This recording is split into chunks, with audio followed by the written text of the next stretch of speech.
こんにちは、朝日です。サンティアゴ巡礼フランス人の道 800km を自転車で旅しています。ここはフォンセバドンというゴールまで残り 250km の村です。人間はこれのために生きてるんじゃないかと思う時があるよね。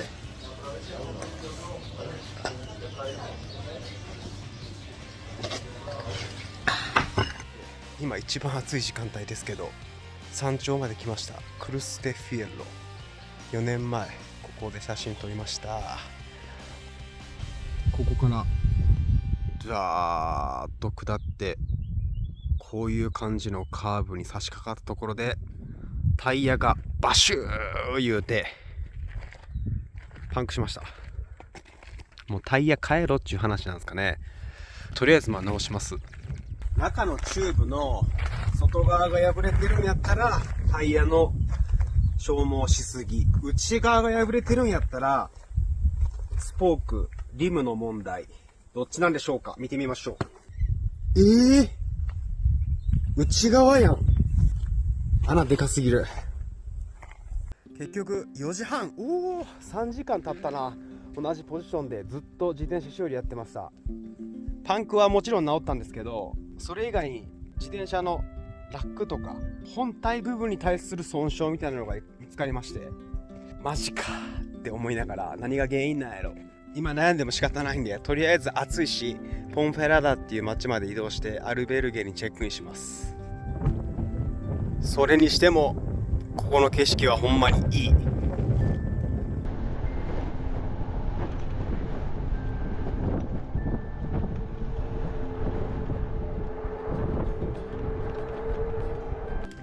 うわー、懐かしい。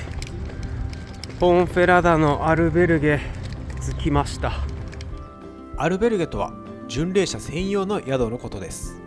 ほとんどの巡礼者は徒歩で、馬やロバを連れている人もたまにいますが、一輪車の巡礼者はそれよりも珍しいと思います。偶然にも彼らと同じ部屋でアメリカから飛行機で運んできたと言っていました。8時22分。おはようございます。ポンフェラダ城です。とりあえず朝食を食べたいので進んでいきながら空いてるカフェを見つけます。空いてるカフェ探します言うて、開くのとかはスペインってほんま開く遅いんですよ。11時とか12時。その代わりカフェテリアはそこら中にあります。すごい高い高架でつながれた高速道路です。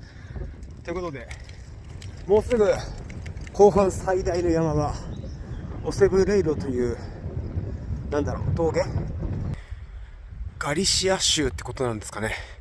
ルーゴ県のガリシア州のルーゴ県。はい、ということで登っております。でもピレネよりも全然余裕。焦げてます。今標高1300メートルぐらいです。雲の中走ってるって感じ。最後の難関を登り、オセブレイロに到着。山頂にあるアルベルゲで泊まります。アルベルゲにチェックインしまして、ちょっと買い出し行きます。やっぱいいね、この雰囲気。オセブレイロのスーパーはこれです。前も来ました。覚えてる。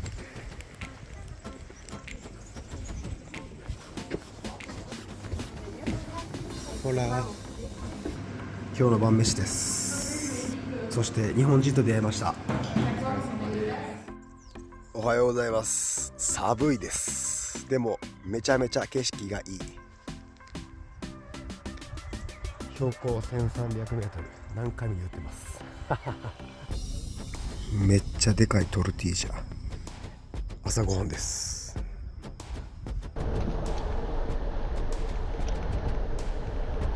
オセブレイロからサンティアゴまで残り 160km。 自転車なら2日で到着できる距離なんですけど、3日で行くことにしました。めっちゃ早い時間のチェックインですけど、体調が悪いわけではなくて休息日を作りたいです。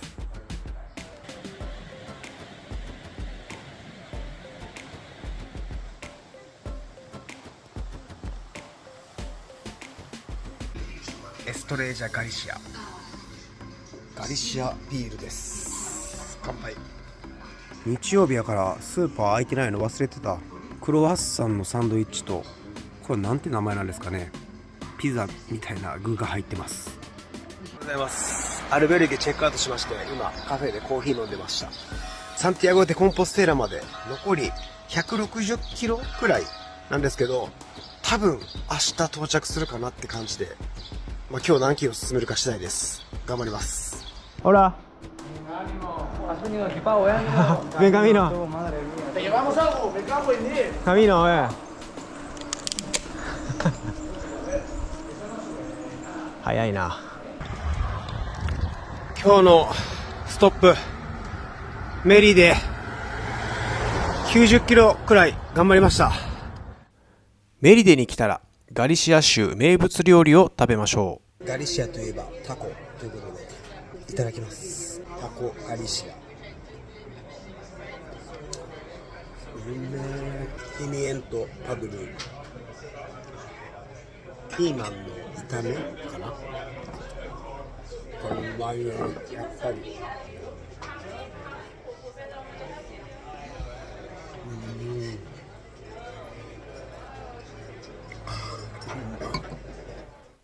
確かに美味しかったんですけど、なんかタコの弾力が少ないというか、求めてる味と違う感じだったんです。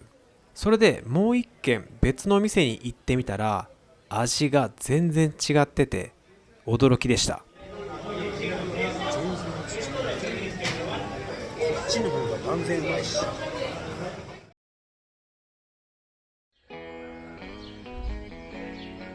おはようございます。朝からタイヤ交換してまして、今10時になりました。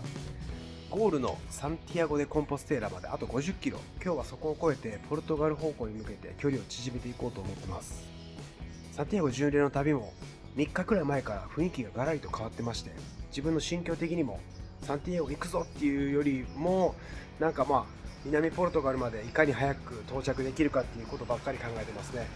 昨日はアルベルゲっていうこっちですね、泊まってたんですけど、もう今日は泊まらないですね。アルベルゲの雰囲気も全然そういう意味では3日ぐらい前から変わってきてます。はい、またキャンプ生活に戻るかなっていう感じで行きましょう。入りました、サンティアゴ。よいしょ、中心部に行きます。大聖堂の後ろ側です。覚えてます、このゲート。さあやってきました、サンティアゴ・デ・コンポステーラ大聖堂、ゴールです。完成してる。4年前は改修工事やったの完成してる。感動。これにてサンティアゴ巡礼2024は終了です。前回から思ったことなんですけど、やっぱりゴールから遠ければ遠いほど面白い。それではラストに大聖堂で行われる特別儀式ボタフメイロをご覧ください。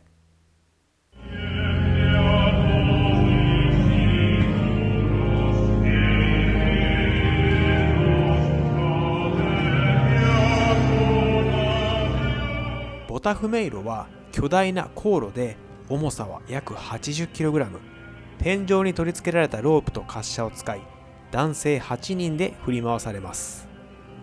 もともとの目的は巡礼者が長旅で持ち込んだ汗や匂いを消すためだったんですけど、現在は宗教的な象徴として行われています。時速 60km に達するスピードで大聖堂内をダイナミックに動く姿は圧巻です。2020年にゴールした時は見れませんでしたが、今回見ることができて大満足でした。ということで、カミノ・デ・サンティアゴ見ていただいてありがとうございました。フランス人の道約 800km を自転車で14日かけて巡ったんですけど、めちゃめちゃ楽しかったです。またやりたいですね。今度こそ歩いて全行程を巡りたい。やっぱり歩いてる人たちの方が見てて楽しそうでした。はい。ということで、現在地はサンティアゴから南に15キロほど離れた場所で、今向かっている目的地、南ポルトガルです。そこまで、ここから 900km ありまして、14日間で行きたいので、1日あたり60から70キロ、目標は80キロめどに進んでいこうと思います。その先にアフリカ。どんなドラマが起こるんでしょうか。これからも応援よろしくお願いします。ではまた。